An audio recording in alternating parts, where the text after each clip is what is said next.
ये आपने absolutely not कह के मुझे एब्सोल्युटली शॉक्ड कर दिया है जनाब इरफान सिद्दीकी साहब। लेकिन अगर मैं इस बात को थोड़ा मजीद आगे बढ़ाऊं और थोड़ा लेवरेज लूं, क्योंकि आप हमेशा शफकत करते हैं, मैं पाकिस्तान मुस्लिम लीग नून तो अपनी जगह हुकूमत आप चला रहे हैं, बिल्कुल ठीक है, बड़ी हैवी रिलायंस है पाकिस्तान की मुक्तदरा के ऊपर इस हुकूमत की, बाय एंड लार्ज होती है, और बड़ा आइडियल रिलेशनशिप है जनाब शहबाज शरीफ साहब का आज की मुसल्ह क़यादत के साथ, मुसल्ह फ़ौज की क़यादत के साथ।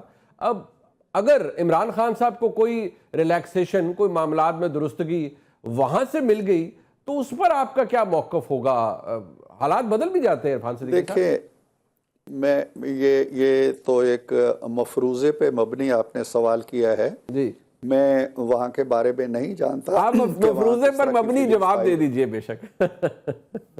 मैं मफरूज़े पे मबनी जवाब दे रहा हूँ कि जी अगर ये मफरूज़ा अपनी जगह दुरुस्त भी है, जी तो वो रियायत शायद जो बराह रास्त मुसल्लह अफवाज पे हमला था 9 मई का, उस हवाले से अगर कोई रियायत वहाँ से उन्हें मिलती है, तो मैं उसको रूल आउट नहीं कर सकता, क्योंकि वो एक बराह रास्त तसादुम का मामला नजर आता है। जी। लेकिन क्या वो 190 मिलियन पाउंड भी ख़त्म हो जाएगा? क्या तोशाखाना भी ख़त्म हो जाएगा? क्या उनके बाकी जराइम भी सारे ख़त्म हो जाएंगे? ये मैं और क्या क्या उनकी खुशनुदी के लिए ये मैंडेट वापस ले लिया जाएगा? क्या उनकी खुशनुदी के लिए 26वीं तरमीम भी पलट दी जाएगी? क्या उनकी खुशनुदी के लिए जेल के दरवाजे खुल जाएंगे, सारे मुकदमात ख़त्म हो जाएंगे? ये बहुत दूर की कौड़ी है। अगर कहीं कोई नर्म गोशा उनका हो सकता है, जो मैं नहीं समझता कि है, जो मेरी मालूमात हैं उनमें कोई नर्म गोशा नहीं है फ़िलहाल।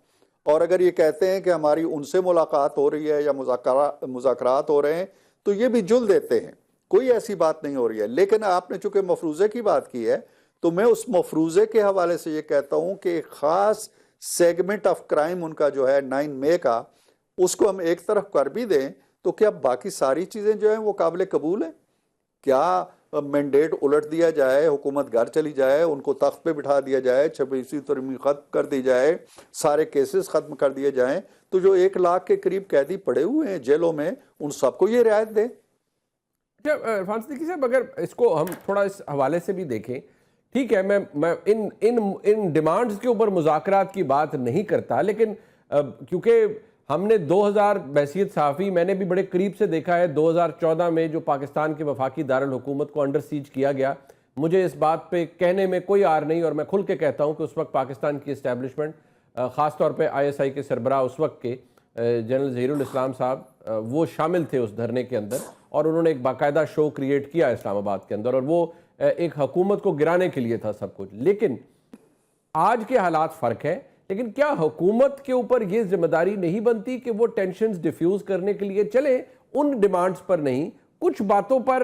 पेशरफ्त कर सके? या आप बिल्कुल इस मोड में है कि यार आपकी मुज़ाकरात नॉन स्टार्टर है, नॉन सेंसिकल है, इसलिए आपसे बात नहीं हो सकती? देखें, जहाँ तक तो इन मुतालबात का ताल्लुक है जो वो लेके आए हैं सामने, या जो वो 24 नवंबर के एहतजाज का मुहर्रिक जिन मुतालबात को करार दे रहे हैं, इन पे तो कोई बात नहीं हो सकती। ये तो नॉन स्टार्टर हैं। इनके अलावा अगर कोई उनकी उनकी ख्वाहिश है, कोई मुतालबा है, कोई जेल में सहूलत चाहिए, कोई और रियायत चाहिए, कोई और मामलात चाहिए, कोई असम्बली के अंदर उनके किरदार की कोई बात हो रही है, इन चीज़ों को वो लेके आए ना सामने, बात करें। वो तो मुनीब जब पार्लियामेंट के अंदर मौजूद होते हुए पार्लिमानी किरदार अदा ही नहीं कर रहे। अभी रिसेंटली 26वीं तरमीम मंजूर हुई है, उसके बाद कई कवानीन मंजूर हुए हैं। किसी एक कानून पे वो कोई एक तरमीम लेके भी नहीं आते ताकि वो तकरीर कर सकें। वो तो एक तमाशा लगाते हैं, अंदर भी बाहर भी कोई जेन्युइन किस्म की डिमांड्स हैं उनकी, वो लेके आए, उन पे ज़रूर बात हो सकती है। लेकिन ये जो 4 मुतालबात हैं, इनमें से किसी मुतालबात का दफ्तर खोला ही नहीं जा सकता।